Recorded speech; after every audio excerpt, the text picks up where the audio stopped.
नमस्कार, दिल्ली न्यूज में आपका बहुत बहुत स्वागत है। चलिए देखते हैं आज की 25 फटाफट काम की और महत्वपूर्ण बड़ी खबरों को। पर इससे पहले वीडियो को लाइक करना बिल्कुल ना भूलें। दिल्ली की महिलाओं को 2100 रुपए देगी आप सरकार, केजरीवाल का बड़ा ऐलान। दिल्ली के पूर्व मुख्यमंत्री केजरीवाल ने कहा, महिला सम्मान निधि योजना लागू हो गई है। योजना को पहले लागू कर दिया जाता, लेकिन मुझे षड्यंत्र के तहत जेल भेज दिया गया। बीजेपी हम पर फ्री की रेवड़ी बांटने का आरोप लगाती है। मैं अकाउंट्स का जादूगर हूं, मुझे पता है कि पैसे कहां से लाने हैं। आज से योजना के लिए रजिस्ट्रेशन शुरू हो रहा है। अभी 1000 रुपए देंगे, लेकिन चुनाव के बाद 2100 रुपए देंगे। उपराज्यपाल ने डब्ल्यूसीडी विभाग में अस्थायी पोस्ट को स्थायी पदों में बदलने की दी मंजूरी। दिल्ली के उपराज्यपाल वीके सक्सेना ने महिला एवं बाल विकास विभाग के 11 अस्थायी कल्याण अधिकारी, प्रोबेशन अधिकारी पदों को स्थायी पदों में बदलने को मंजूरी दे दी है। इसके बारे में एलजी कार्यालय की तरफ से एक बयान जारी करते हुए बताया गया, सक्सेना ने गुरुवार को महिला एवं बाल विकास विभाग में 11 अस्थायी कल्याण अधिकारी, पर्यवेक्षाधिकारी पदों को स्थायी पदों में बदलने को मंजूरी दे दी। कांग्रेस ने केजरीवाल के खिलाफ शीला दीक्षित के बेटे को उतारा मैदान में। कांग्रेस ने दिल्ली विधानसभा चुनाव के लिए 21 उम्मीदवारों के नाम की पहली लिस्ट जारी की। इस लिस्ट में कांग्रेस ने नई दिल्ली से शीला दीक्षित के बेटे संदीप दीक्षित को चुनावी समर में उतारा है। नई दिल्ली विधानसभा क्षेत्र से पूर्व मुख्यमंत्री और आम आदमी पार्टी के सुप्रीमो अरविंद केजरीवाल विधायक हैं। दिल्ली कांग्रेस के अध्यक्ष देवेंद्र यादव बादली से रागिनी नायक, वजीरपुर से अभिषेक दत्त कस्तूरबा नगर से चुनाव लड़ेंगे। महिला सम्मान के बहाने भाजपा ने पंजाब का उदाहरण देकर आपको घेरा। राष्ट्रीय राजधानी में विधानसभा चुनाव से पहले दिल्ली सरकार ने महिला सम्मान योजना को लागू कर दिया। अरविंद केजरीवाल ने गुरुवार को इसकी घोषणा की, जिसको लेकर दिल्ली भाजपा के प्रमुख वीरेंद्र सचदेवा ने कहा, अरविंद केजरीवाल जवाब दे, पंजाब में सरकार तो आम आदमी पार्टी की है। आपने पंजाब चुनाव से पहले भी माता बहनों को राशि देने की बात की थी। जरा बताएं कि आज तक एक भी रुपया किसी के अकाउंट में गया है? आपके पास जवाब नहीं है। हमेशा ही सरकारी खजाना खाली होने का रोना रोते हैं। दिल्ली में बीड़ी, सिगरेट और तंबाकू की कई जगहों पर नहीं होगी बिक्री, पकड़े जाने पर जुर्माना। दिल्ली में अब स्कूल कॉलेजों के समीप बीड़ी, सिगरेट के साथ तंबाकू एवं उसके अन्य उत्पादों की बिक्री नहीं की जा सकेगी। दिल्ली के उपराज्यपाल वीके सक्सेना ने राष्ट्रीय राजधानी के स्कूल कॉलेजों को तंबाकू मुक्त रखने के लिए जारी दिशा निर्देशों को सख्ती से लागू करने के निर्देश दिए। इसके लिए एलजी ने मुख्य सचिव को आदेश जारी किए हैं। सभी शैक्षणिक संस्थानों को नोडल अधिकारी नियुक्त करने को कहा गया है। दिल्ली में कब होगी वोटिंग? चुनाव आयोग ने अधिकारियों संघ की समीक्षा बैठक। दिल्ली में अगले साल फरवरी में विधानसभा चुनाव होने, इसकी तैयारियों को लेकर गुरुवार को चुनाव आयोग ने दिल्ली के मुख्य निर्वाचन अधिकारी व जिला अधिकारियों के साथ बैठक की। बैठक में मतदाता सूची में संशोधन अभियान और चुनाव से संबंधित तैयारियों की समीक्षा की गई है। अरविंद केजरीवाल ने मुख्य चुनाव आयुक्त को लिखी चिट्ठी, वोटरों के नाम हटाने को बताया साजिश। दिल्ली में वोटरों के नाम कटने पर सियासत जारी है। आम आदमी पार्टी के राष्ट्रीय संयोजक अरविंद केजरीवाल ने मुख्य चुनाव आयुक्त राजीव कुमार को चिट्ठी लिखी है, जिसमें उन्होंने शिकायत करते हुए कहा कि दिल्ली में वोटर्स के नाम एक षड्यंत्र के तहत हटाए गए हैं। अपने पत्र में केजरीवाल ने आपके प्रतिनिधि मंडल को दिए गए आश्वासन का जिक्र भी किया है। दिल्ली की आंगनवाड़ियों में पढ़ने वाले बच्चों को मिलेगा पौष्टिक आहार। दिल्ली में कड़ाके की सर्दी पड़नी शुरू हो गई है। ऐसे में आंगनवाड़ियों में पढ़ने वाले बच्चों को सर्दी के मौसम में सेहतमंद और स्वादिष्ट खाना मिलेगा। उन्हें खाने में रागी के लड्डू और कुरकुरी, मूंगफली की चाट जैसी चीजें दी जाएंगी। महिला एवं बाल विकास विभाग ने 6 नए खाद्य पदार्थों के साथ नया फूड मेन्यू जारी किया, जिसमें बाजरे से बनी चीजें भी शामिल हैं। सर्द हवाओं से दिल्ली में बड़ी ठंड, शीतलहर का अलर्ट। मौसम विभाग के मुताबिक दिल्ली में आज यानी 13 दिसंबर तक शीतलहर का अलर्ट जारी किया गया है। कई दिनों न्यूनतम तापमान 4 डिग्री तक पहुंच सकता है। इसके बाद तापमान में मामूली बढ़त देखने को मिल सकती है। हालांकि फिर कोहरे का कहर शुरू होने की संभावना है। One nation one election bill को मोदी कैबिनेट की मंजूरी। एक देश एक चुनाव के विधेयक को गुरुवार को मोदी सरकार ने कैबिनेट बैठक में मंजूरी दे दी है। सूत्रों का कहना है कि अब सरकार इस बिल को सदन के पटल पर रख सकती है। ये विधेयक अगले सप्ताह इसी शीतकालीन सत्र में लाए जाने की संभावना है। सबसे पहले जेपीसी की कमेटी का गठन किया जाएगा और सभी दलों के सुझाव लिए जाएंगे। अंत में यह विधेयक संसद में बिल लाया जाएगा और इसे पास करवाया जाएगा।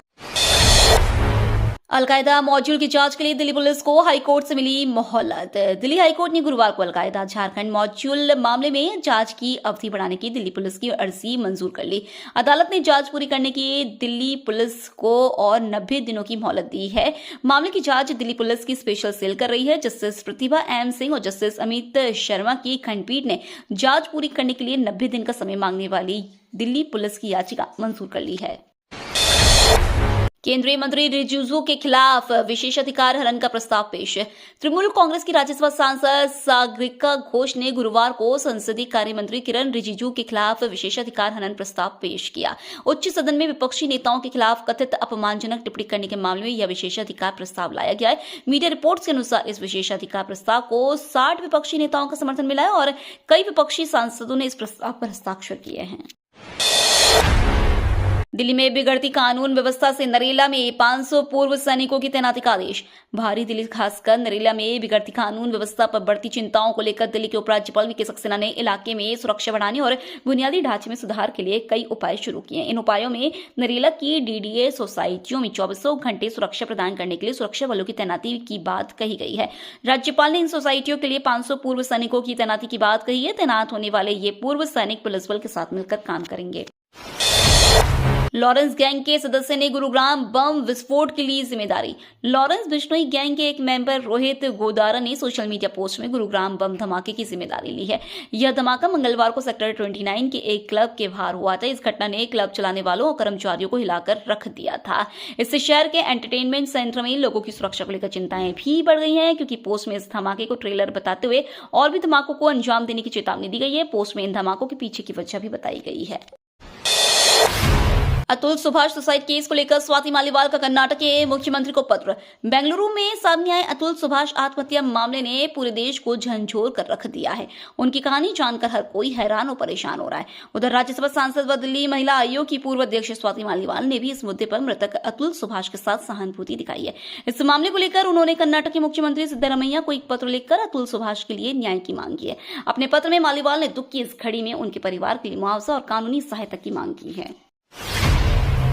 जेएनयू में 10 साबरमती रिपोर्ट की स्क्रीनिंग के दौरान पत्थरबाजी। दिल्ली के जेएनयू कैंपस में गुरुवार को 10 साबरमती रिपोर्ट की स्क्रीनिंग के दौरान माहौल तनावपूर्ण हो गया है। पीटीआई के मुताबिक फिल्म की स्क्रीनिंग के दौरान पथराव की घटना सामने आई है। फिल्म 10 साबरमती रिपोर्ट की स्क्रीनिंग का आयोजन एबीवीपी ने किया था। एबीवीपी ने आरोप लगाया कि स्क्रीनिंग शुरू होने की 10 मिनट बाद कुछ पत्थर फेंके गए। इसमें कुछ लोग मामूली घायल हो गए। एबीवीपी कथित पत्थरबाजी की निंदा की है। शराब और पोल्यूशन पर कैग की रिपोर्ट एलजी के पास भेजी। आम आदमी पार्टी की सरकार ने गुरुवार को दिल्ली हाई कोर्ट को सूचित किया कि वित्त विभाग का प्रभार संभाल रही मुख्यमंत्री आतिशी ने शराब शुल्क, प्रदूषण और वित्त से संबंधित कैग की रिपोर्ट विधानसभा में रखने के लिए उपराज्यपाल को भेज दी। हालांकि दिल्ली सरकार के वकील ने स्पष्ट किया कि उनके पास इस बारे में कोई औपचारिक लिखित निर्देश नहीं है। उन्होंने मामले में घटनाक्रम को रिकॉर्ड में रखने के लिए समय मांगा। वीरेंद्र सचदेवा बोले, केजरीवाल की भ्रष्टाचार की कहानी को घर घर तक पहुंचाएंगे। प्रदेश भाजपा अध्यक्ष वीरेंद्र सचदेवा ने कहा कि नुक्कड़ सभाओं के माध्यम से दिल्ली की स्थानीय समस्याओं के साथ केजरीवाल की भ्रष्टाचार की कहानी को घर घर तक पहुंचाया जाएगा। अवैध बांग्लादेशी रोहिंग्या के खिलाफ एक्शन, सलीमपुर इलाके पुलिस का जांच अभियान। दिल्ली के उपराज्यपाल वीके सक्सेना के निर्देश के बाद दिल्ली पुलिस का गुरुवार को भी विशेष अभियान चला। सलीमपुर इलाके में रह रहे लोगों की दस्तावेजों की जांच के लिए एक विशेष अभियान चला। पुलिस की एक टीम सलीमपुर इलाके में पहुंची और लोगों के कागजों की जांच की। एलजी ने मुख्य सचिव और पुलिस आयुक्त को पत्र लिखा था और कहा था कि दिल्ली में अवैध रूप से रह रहे बांग्लादेशियों के खिलाफ सख्त कार्रवाई की जाए। भारतीय स्टार गुकेश ने बढ़ाया देश का मान। राष्ट्रपति मुर्मू से पीएम मोदी तक ने दी बधाई। भारतीय ग्रैंड मास्टर डी गुकेश ने विश्व शतरंज चैंपियनशिप के 14वें दौर में चीन के डिंग लिरेन को हराकर इतिहास रच दिया। उन्होंने यह मुकाबला 7-5, 6-5 अंक से जीत लिया। इसी के साथ वह सबसे युवा विश्व चैंपियन बन गए। उन्होंने यह कारनामा 18 वर्ष की उम्र में किया। गुकेश की ऐतिहासिक जीत ने पूरे देश को गौरवान्वित किया है। अब राष्ट्रपति द्रौपदी मुर्मू से लेकर प्रधानमंत्री नरेंद्र मोदी तक ने उन्हें बधाई दी है। दिल्ली की महिलाओं को हर महीने 1000 रुपए मिलने का रास्ता साफ, कैबिनेट ने दी मंजूरी। दिल्ली की आम आदमी पार्टी सरकार ने दिल्ली की महिलाओं को हर महीने 1000 रुपए ट्रांसफर करने के लिए मुख्यमंत्री महिला सम्मान योजना को मंजूरी दे दी है। दिल्ली की 38 लाख महिलाएं इस योजना का लाभ उठा सकती है। वहीं महिलाओं को हर महीने 1000 रुपए देने के लिए सरकार को हर साल 4560 करोड़ रुपए की जरूरत पड़ेगी। केजरीवाल बोले, देश को वन नेशन वन इलेक्शन नहीं, एक राष्ट्र एक शिक्षा की जरूरत। केंद्र सरकार one nation one election plan पर तेजी से आगे बढ़ रही है। बीजेपी नेतृत्व इसी संसद सत्र में इस बिल को लाने की तैयारी कर रही है। यही वजह है कि केंद्रीय कैबिनेट ने गुरुवार को इसके ड्राफ्ट को मंजूरी दे दी। अब इस ड्राफ्ट बिल को संसद में लाने की योजना है। इसी बीच दिल्ली के पूर्व मुख्यमंत्री अरविंद केजरीवाल ने नरेंद्र मोदी सरकार के इस प्लान पर सवाल खड़े कर दिए। आम आदमी पार्टी के मुखिया ने कहा कि बीजेपी की प्राथमिकताएं गलत हैं। आईजीआई एयरपोर्ट को किया बदनाम, 540 दलालों पर कसा शिकंजा। आईजीआई एयरपोर्ट पर यात्रियों को परेशान करने और देश की छवि खराब करने वाले 550 टाउट पर इस साल एयरपोर्ट पुलिस ने कार्रवाई की है। इन पर शिकंजा कसते हुए 254 गाड़ियों को भी जब्त किया गया है। 2024 में हुई यह कार्रवाई 2023 के मुकाबले 2 गुने से अधिक है। 2023 में केवल 264 टाउट गिरफ्तार किए गए थे और 96 गाड़ियां जब्त की गई थी। दिल्ली के कल्याणपुरी में बदमाशों का तांडव, ठंड से बचने के लिए आग सेक रहे युवक पर ताबड़तोड़ फायरिंग। देश की राजधानी दिल्ली अब आम लोगों के लिए सेफ नहीं है। हालिया मामलों ने इसे पुख्ता भी किया है। इस बीच कल्याणपुरी थाना इलाके में एक युवक को अज्ञात बदमाशों ने गोली मार दी। पुलिस के मुताबिक वारदात देर रात की है। युवक एक मंदिर में सर्दी से बचने के लिए हाथ सेक रहा था। उसी दौरान हथियारबंद बदमाश आए और युवक पर गोली चलानी शुरू कर दी। युवक को इसके बाद अस्पताल में भर्ती कराया गया है। पीएम के बगल में जमीन पर बैठे राज कपूर खानदान और मोदी की मुलाकात हुई खास। राज कपूर की 100वीं जयंती के मौके पर कपूर परिवार ने पीएम नरेंद्र मोदी से मुलाकात की और उनकी तस्वीरें वायरल हुई। इसी बीच अब राज कपूर की भी पुरानी तस्वीर वायरल हो रही है। इस तस्वीर में वे तत्कालीन प्रधानमंत्री इंदिरा गांधी के बगल में जमीन पर बैठे नजर आ रहे हैं।